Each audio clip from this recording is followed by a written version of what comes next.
Today we're going through the 8 most common things that I hear from people who say that abortion is good. They are pro-choice. They think abortion is either always acceptable or acceptable in some cases. So we're going to go through 8 arguments here, and I'll warn you that this might be the most pro-life video ever put out on the internet. Also, I put out a poll to my audience to see where you guys are at with this question, and I realized I am very much preaching to the choir here. But hopefully this video will serve you well to improve your dialogue with people you come across who are pro-choice and are in favor of abortion. I used to talk a lot about politics, and then I stopped talking about politics because I felt as though the root behind politics was in religion and was in our moral beliefs. And I still believe that. But then I realized, and through making a video about politics, that politics is a reflection of our best attempt at approximating good. And so when we try to approximate good, we're making moral decisions. So it's not like the Christian can be uninvolved in politics. I really like my place right now, where I'm less involved and I deal with the upstream issues of morality to hopefully make it easier for people downstream making the laws. But that does not mean that there is not a time to comment on this matter of abortion. So let's just jump right in. This is a moral question. Is abortion good? We're going to go through 8 arguments for why abortion is good, and we're going to rebut them. The inspiration for this video comes from the people in my church, the people in my community who are older, my grandmother, people like that, who will often tell me that things were better in their day. Back in the 19-whatevers, one of my friends in Bible study said back in the 1900s, and a lot of people found that old when he was only referring to something in the 1990s, but that is completely true. In the 1900s, when our grandparents and the old grandmas in our church were younger, they say anyway, that you could ride your bike around the neighborhood and it was safe and nobody locked their doors, things like this. I'm sure if you've spoken to older people, you'll find they'll say something similar. And so I had learned in high school that crime over the last 100 years is actually on the downturn. And I looked up some studies, and I couldn't find a 100-year study, but the studies I found showed a general trend down in crime. So I would tell those old people when I got the opportunity to challenge them on this idea, I would say, well, crime has actually gone down. The reason for the illusion that crime has gotten worse and that society is worse is because the prevalence and the ease of receiving it on the media.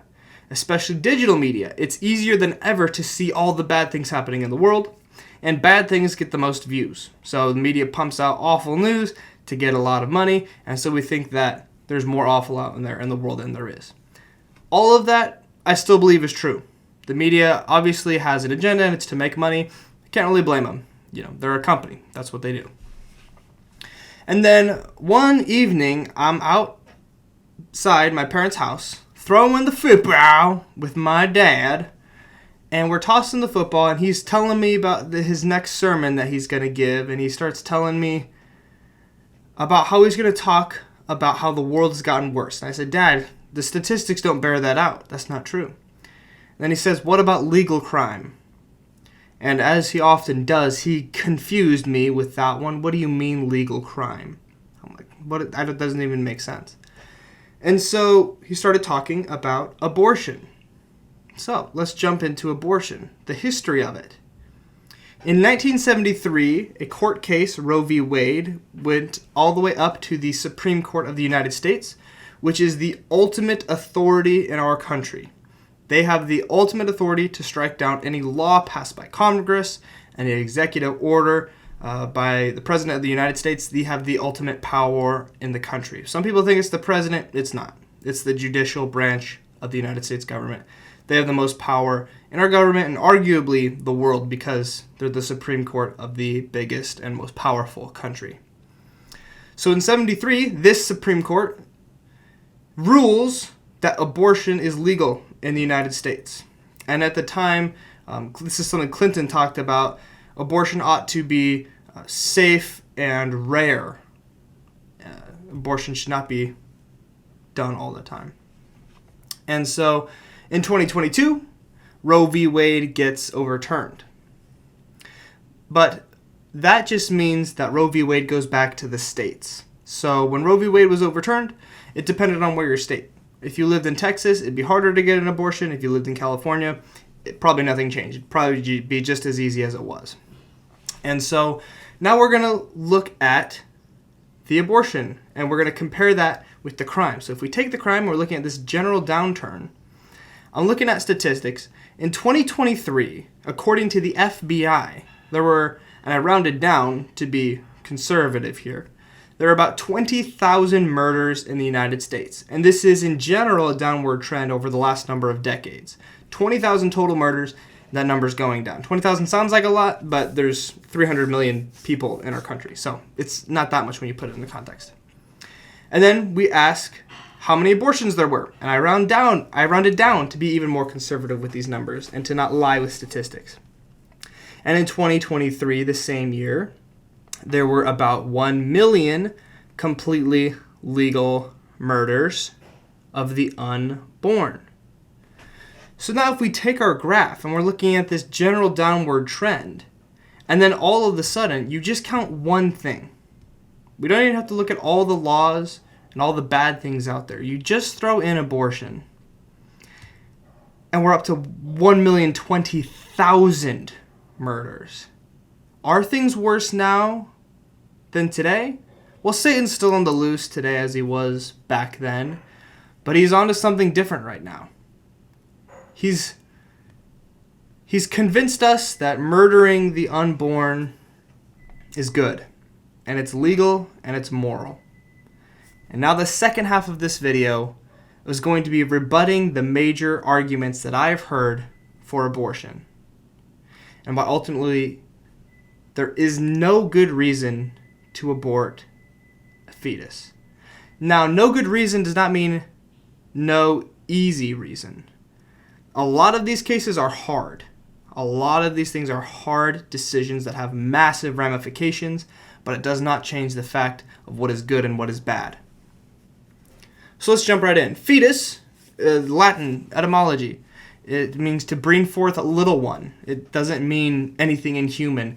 Some pro-choicers like to use the term fetus because they don't want to use the term baby because it separates it a little bit. It makes it a little bit more humane if you're not ditching a baby. You're ditching a fetus. Well, clearly you don't know your Latin because it just means to bring forth a little one, or some sources say young one. So the first argument is my body, my choice. It's the mantra hailed by the pro-choicers, paraded around, my body, my choice. And in a culture where we really stress individuality and freedom, that's a compelling one. It's the same logic used by a lot of people who didn't want to take the COVID vaccines. My body, my choice. You can't mandate me. And there's a difference between the government's authority over your body and God's. The government ought to have next to none, and the God has all of it whether you want to or not.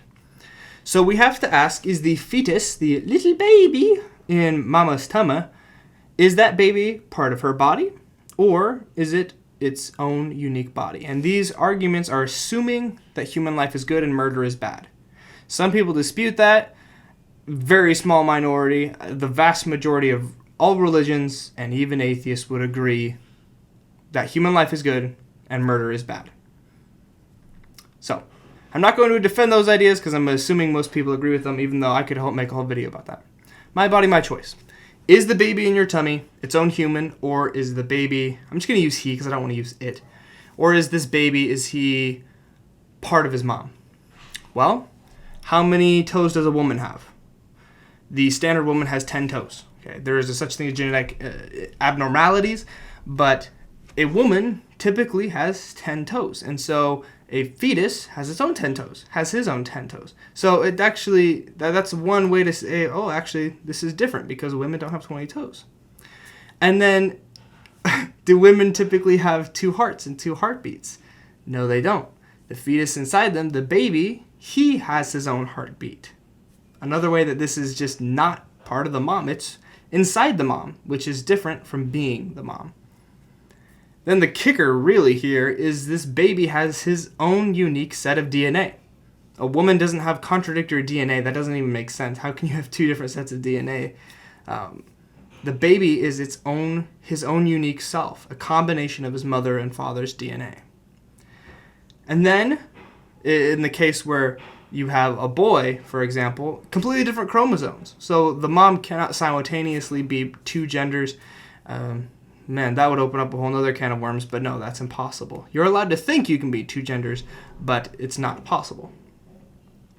And the fifth part of this is any baby in a mama needed a sperm to exist, which, again, not part of your body. And this part of the reproductive process is so small that we overlook it. We think that part, the contribution of the man is so minuscule that it has to be all of a woman's experience. But it's irreplaceable. You can't have a baby without the little sperm cell. Not possible. So this baby, you're feeding him and you're growing him, but no, he's not yours. There is no evidence, and in fact, all the evidence to the contrary to say that this is his own unique person. Next argument. A baby, a fetus, is just a clump of cells. A clump of cells. You're a clump of cells. Stupid argument. 3. What am I supposed to do? Not have sex in college? Answer, yes. You should only have sex if you are willing to deal with the consequence of that sex, meaning a child. Because anytime you have sex, even if you're using protection, there is a chance for a human being. Never have sex unless you are willing to go with that consequence. And if you are willing to have a child with a woman, there's no reason why you shouldn't be marrying her. Argument 4. Men shouldn't comment on abortion. This one is just odd to me. It's like, why? Why? Because again, no baby exists without the sperm of a man, which is a small part but irreplaceable one. You can't have it without the sperm. So sure, I definitely have a right to comment on it because I contribute, right? Second response to this is that I hold responsible every man who does the following, because every man has a part to play in this. And you as a man, this is not a women's issue. Bear responsibility. If you knock up a chick and disappear, you bear responsibility, and I blame you in part for the 1 million deaths by abortion in 2023. I blame you for making jokes about this and trivializing it and making a fun part of man culture to knock someone up and dip. I blame you for the part that you've played in the 1 million deaths in 2023 to abortion. If you don't take responsibility for having sex, you think it's just a fun thing and you're not willing to raise a potential child, I blame you in part for the part that you played in the 1 million deaths of babies in 2023. I blame every man who pressured a woman into performing an abortion.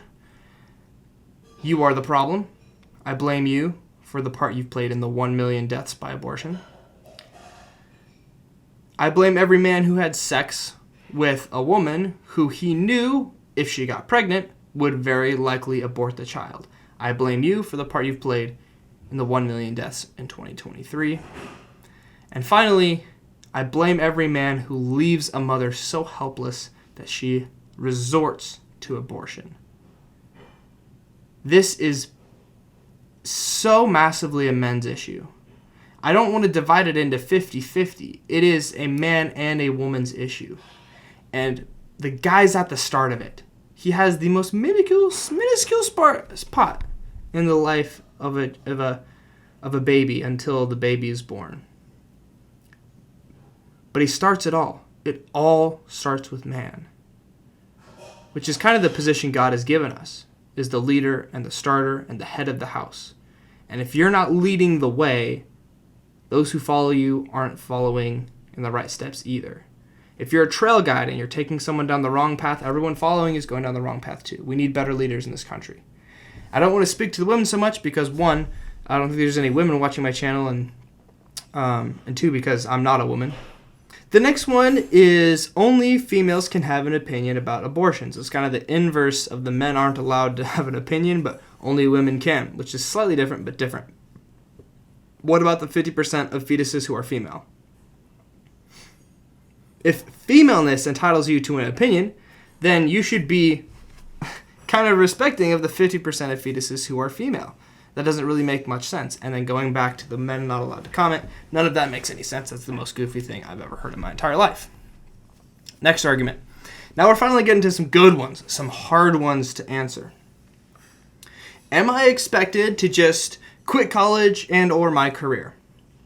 This one is one you hear a lot in debates that happen on college campuses, because it's probably happened a lot. And in short, the answer is yes. Am I expected to sacrifice my collegiate experience and my career? Yes. That is what, it's not what I expect of you, it's what Jesus expects of you. To give up everything for what's good and to defend a helpless little one. That is absolutely what you should do. Does that make it easy? No. Does it suck to give up your career/college experience? Absolutely it sucks. Is it going to be hard? Is it going to be a struggle to make income? Absolutely. And it doesn't change the fact that doing what's hard is what you should do to defend the little ones. This is something I think a lot about. Would you fight someone who is going to shoot up a school? Would you fight them knowing full well you would lose because they're physically superior to you and or have weapons? The answer is yes, I would. And I hope all of you would too. I'm going to lead that charge. I hope others will follow in my path.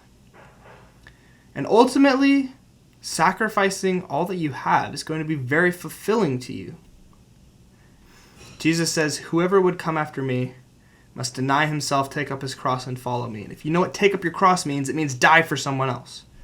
Jesus also says, greater love knows no one than this, that someone lay down his life for his friends.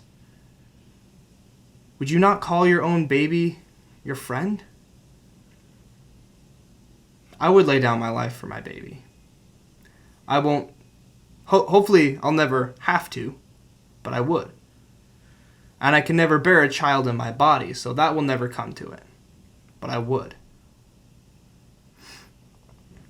Now we're getting into the hardest, if not second hardest one to answer, the rape question. And this is a hard one, and it's a personal one. I've known well some people, as I'm sure many of you have. The correct analogy to understand this would be if a father beats his child, and then that child goes to school and starts bullying kids, and he beats them just as hard as his father beat him. Is the child justified? No. Just because the child was wronged does not mean he ought to go hurt someone else. And this is the analogy to the baby. It's so difficult. How can you as a mother even look at a kid knowing how that child was conceived? I don't have the answer to that.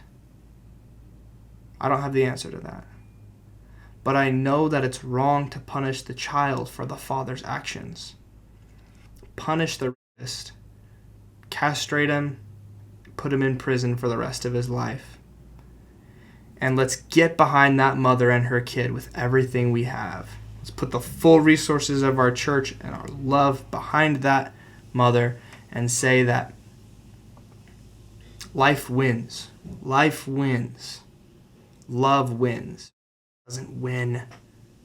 And then the hardest, if not second the hardest one, is what if the mother's life is in danger? And this is why I say this is the most pro-life video on the internet. Because this is a hard one. I used to argue that this was an acceptable case for abortion. And where I'm at right now is I would leave this up to the woman's discretion, even though I have an opinion of what the woman should do. If the mother's life is in danger, which in cases of rape and the mother's life being in danger, thankfully these are massively small number of cases. Very much in the minority. But that doesn't excuse us from answering the question because it does happen. But thank God that it's a very small minority of cases. So I used to argue that this was actually a good case for self-defense, a woman's right to self-defense. If the baby is encroaching on her ability to live, she has a right to terminate the pregnancy. In the same sense that someone's coming after me with a gun, I have the right to shoot them because I have a right to defend myself. This person's actively trying to kill me. But the baby's not actively trying to kill you. The baby is actively trying to survive. And what mother wouldn't jump in front of a bullet to save her baby? What mother wouldn't do that? And I can't tell a mother or anyone to stick that through and say, literally sacrifice your own life for your child. I don't think I'm ever going to look at a woman and say that. But Jesus has. And he says, if you love your baby truly, then greater love knows no one than this, that someone laid down his life for his friends. All this is to say there is no argument for abortion. There are difficult cases only. And we need to know that the full forgiveness of Jesus is there for anyone who has sinned in this way. There is restoration for the victims of anything. And there is life and prosperity for those who have experienced this, because the forgiveness of Jesus is abundant. Which is why I'll leave you from some more words for Jesus. Remember that Jesus is with you wherever you go to the end of the age.